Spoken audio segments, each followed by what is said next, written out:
Well, good morning, Interbet fans, and welcome to the preview for Turfendine Inside Track, Saturday the 24th of October. And we have a 9-race program. Pentrometer 21, 5-meter false rail to the 500-meter mark, which should give everyone much of a chance, but I still think the outside horses are at a disadvantage. Let's kick off with race 1. It's a maiden plate, 1450 meters.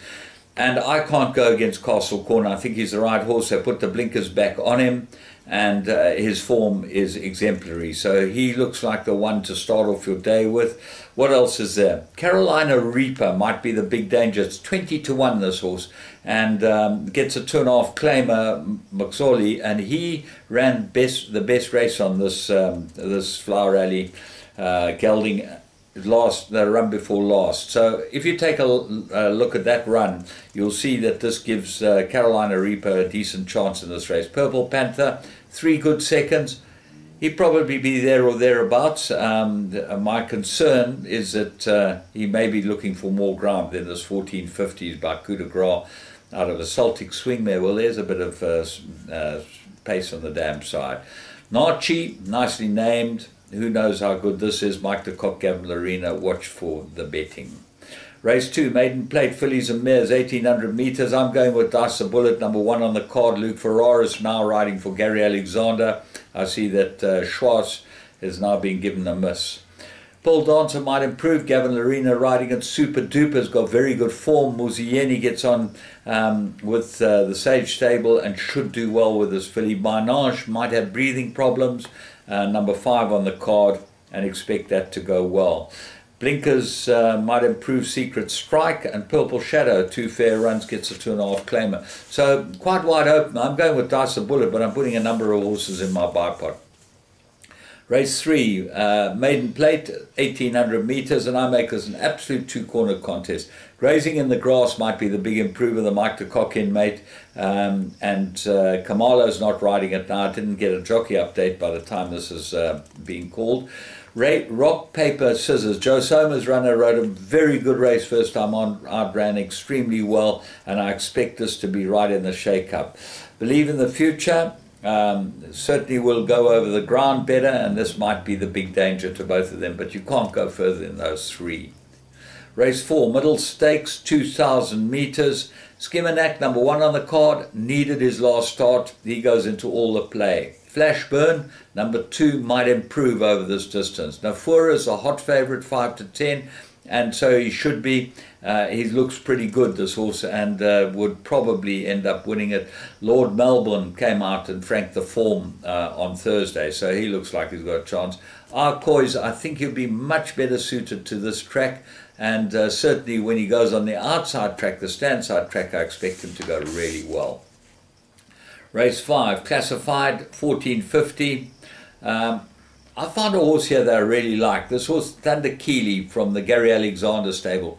Callum Murray now gets aboard it, and I think it's got a profile that fits in perfectly for this race. I don't think there's a very difficult race. I don't think it's going to be hard to win. The big danger might be number 2, second base, Janjansa van Vuuren with Gavin Larena aboard. Won extremely well first time out and will probably improve from that. Those are the 2 that I can see. I can't see anything else in the race at all. Shortstop, well, had lots and lots of chances, and Dennis Schatz will be looking to overturn the Alexanders, having been sidelined from them. Race 6, merit rated 77, 1450 meters. My top choice, number 5, Peace on the Rocks. Course and distance form looks like it's coming to hand. The run behind Eula Late was a good run, and I expect Peace on the Rocks to be absolutely perfect for this race. What are the dangers? 2, Bella Rosa comes into all the play. She's got some ability, this filly, and the pedigree yard's in very good form. And then 9, Soul of Wit comes into all the discussions as well with Pierre Strademont, because once Pierre rides him, you know he's stuck with this for the last many runs, and he'll get it right one day. The big surprise horse might be number 12, Tartan Dancer. Merit Raiders come down from 90 to 67. Hewitson aboard for St. John Gray, and you never know what's going on there, and they might easily be the surprise package at 10-1. Race 7, merit rated 80, they go 1,000 meters. I make it 4-cornered contest. My top choice, is Pillar of the Earth, and you go back and have a look at his when he beat Garden Party. Garden Party might be a big improver, but does seem to have issues, and that gives Pillar of the Earth a big chance off the best draw here. Captain Morisco, another one that might have issues as well, and I expect this one to run really well with a 2.5 claimer aboard it. That's going to help Captain Morisco. Garden Party, as I said, got to have a chance, and Precious Stone goes into all my play. I've been following this one, Sean Terry's Lyle Yurtson aboard. Race 8, Graduation, 1200. You cannot go against the favourite, number 1, Vasim. He seems like a very good value at odds against, and I would think with the weight suiting him perfectly, he looks like he's got class. He's run up against some pretty decent horses. He's got to have a huge chance. Rock the Globe's got a bad draw. What You Are, 1200. I'm not so sure, but drawn 1 with Stratum might get away. Nothing else that I can find. Race 9, at 1200, merit rated 72 fillies and mares. 4-cornered contest. 5's my top choice initiator. I think the Alexanders hold the key today. They've got some pretty good runners. Luke Ferraris as well will ride this filly well, course and distance suited.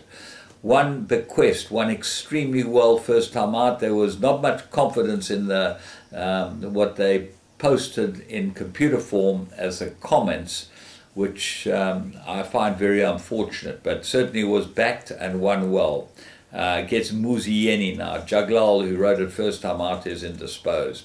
11, In Full Bloom, another one of Terry's I've been following, goes into the play, and maybe Pretty Jolly, number 12. Profile's not bad for this the mare, and she might be able to spring up. So all in all, pretty good days racing at Turfentine expected, and certainly look like we should be able to go with the form horses. So looking forward to it. From me, James Goodman and the Interbet team. Remember, you can play roulette on live games with Interbet. Just go in there before you have your bets, play a bit of roulette, and you can have some fun. Hope you have a good one, and I'll chat to you tomorrow when we do KwaZulu-Natal.